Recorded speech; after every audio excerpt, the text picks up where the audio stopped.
अगर ये दुनिया एक इम्तिहान यानी एग्जाम है, तो फिर हम सबका क्वेश्चन पेपर अलग अलग क्यों है? हम स्कूल में देखते हैं कि जब एग्जाम होता है तो अमीर हो या गरीब, सबके लिए पेपर सेम होता है। लेकिन अल्लाह का ये कैसा इम्तिहान है? किसी को अल्लाह ने महलों में पैदा कर दिया तो किसी को 2 वक्त की रोटी के लिए तरसा दिया। किसी को बेहतरीन सेहत दी तो किसी को जिंदगी भर की लाइलाज बीमारी दे दी। कहीं कोई जुल्म कर रहा है तो कहीं कोई जुल्म सह रहा है। ये कैसा इम्तिहान है जहां बराबरी है ही नहीं? ये वो सवाल है जो हम सबके दिमाग में खटकता है, लेकिन हम पूछते नहीं। डरते हैं। डरते हैं कि लोग क्या कहेंगे, कहीं मेरे ईमान पर सवाल ना उठ जाए।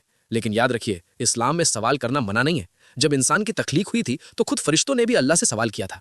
मसला सवाल पूछने में नहीं है, मसला गलत जगह पूछने में है। गलत जगह पूछा गया सवाल गुमराह करता है और सही जगह पूछा गया सवाल ईमान पक्का करता है। आज हकीकत सुनिए। हकीकत को समझने के लिए सबसे पहले हमें अल्लाह के निजाम को समझना होगा। अल्लाह ताला ने इंसान को रोबोट नहीं बनाया। आप कायनात पर गौर करें। सूरज को देख लीजिए, उसका काम है सिर्फ रोशनी देना। वो अपनी मर्जी से एक दिन की भी छुट्टी नहीं ले सकता। क्यों? क्योंकि उसके पास खुद का कोई इख्तियार यानी चॉइस नहीं है। इसी तरह फरिश्ते भी अल्लाह के हुक्म के पाबंद हैं। वो गुनाह कर ही नहीं सकते क्योंकि उनकी फितरत में नाफरमानी का ऑप्शन ही नहीं है। लेकिन इंसान, अल्लाह ने हमें एक बहुत ही भारी चीज देकर भेजा है और वो है इख्तियार यानी चुनने की आज़ादी। और एक बात अपने दिमाग में अच्छी तरह बिठा लीजिए, ये इम्तिहान कोई स्कूल का 3 घंटे का पेपर नहीं है जो साल में एक बार होगा। नहीं, ये इम्तिहान 24 घंटे, हर मिनट, हर सांस और हर धड़कन का है। इसको ऐसे समझिए, आपकी पैदाइश और आपकी मौत ये दोनों अल्लाह के हाथ में है। इस पर आपका कोई जोर नहीं। लेकिन पैदाइश और मौत के बीच का जो वक्फा है, जिसे हम जिंदगी कहते हैं, वो अल्लाह ने आपके हाथ में दिया है। वो वक्फा है आपकी चॉइस का। अल्लाह ने आपको इख्तियार दिया है। हर पल, हर मोड़ पर आपके सामने 2 रास्ते आते हैं, एक हलाल, एक हराम, एक सच, एक झूठ, एक नेकी, एक गुनाह। आप उस वक्त क्या चुनते हैं, यही आपका असली पेपर है। आप अमीर है या गरीब, ये तो सिर्फ बैकग्राउंड है। असली टेस्ट ये है कि उस हाल में आपने अपनी चॉइस का इस्तेमाल कैसे किया। नंबर 1, गरीबी का इम्तिहान। अगर किसी को गरीबी मिली है तो ये अल्लाह की तरफ से हालात है। लेकिन यहाँ उस इंसान का इम्तिहान क्या है? यहाँ उसके सामने 2 रास्ते यानी चॉइसेस आती हैं। पहला रास्ता, वो सब्र करे, मेहनत करे, हलाल रोजी कमाए और अल्लाह की रजा में राजी रहे। दूसरा रास्ता, वो नाशुक्री करे, लोगों से जलना शुरू कर दे या अपनी गरीबी मिटाने के लिए चोरी और हराम का रास्ता चुन ले। गरीबी इम्तिहान नहीं थी, इम्तिहान ये था कि उसने हलाल चुना या हराम। अगर उसने गरीबी में भी ईमान चुना तो वो पास हो गया। नंबर 2, बीमारी और सेहत का इम्तिहान। यहां 2 तरह के लोग हैं। एक वो जो बीमार है, उसका इम्तिहान क्या है? क्या वो इलाज करवाकर अल्लाह का शुक्र और सब्र चुनता है या फिर बीमारी से तंग आकर शिकवा करता है और अल्लाह को कोसता है? और दूसरा वो जो सेहतमंद है। याद रखिए, सेहतमंद इंसान का इम्तिहान बीमार से ज्यादा खतरनाक है। उसका इम्तिहान यह है कि वो अपनी सेहत का इस्तेमाल कहां कर रहा है। क्या वो अपनी जान अल्लाह के रास्ते में और नेक कामों में लगा रहा है या फिर उस सेहत के नशे में गुनाह, जिना और आवारागर्दी चुन रहा है? बीमारी में इंसान अल्लाह को याद करता है लेकिन सेहत में भूल जाता है। यही उसकी चॉइस का टेस्ट है। नंबर 3, ताकतवर और कमजोर का इम्तिहान।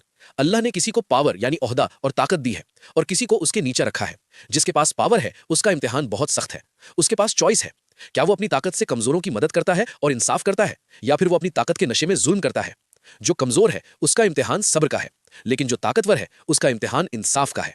और अक्सर ताकतवर लोग अपनी चॉइस में फेल हो जाते हैं और जालिम बन जाते हैं। नंबर 4, अमीरी का इम्तिहान, सबसे मुश्किल पेपर। हम समझते हैं कि अमीरों का पेपर आसान है क्योंकि उनके पास सब कुछ है। नहीं मेरे दोस्त, हकीकत यह है कि जिसे अल्लाह ने सब कुछ दिया है, दौलत, शोहरत, उसका पेपर सबसे ज्यादा मुश्किल है। क्यों? क्योंकि एक गरीब के पास भटकने के रास्ते कम है, लेकिन एक अमीर के पास भटकने के रास्ते हजार है। जब पेट भरा होता है और जेब गर्म होती है तो अल्लाह याद नहीं आता।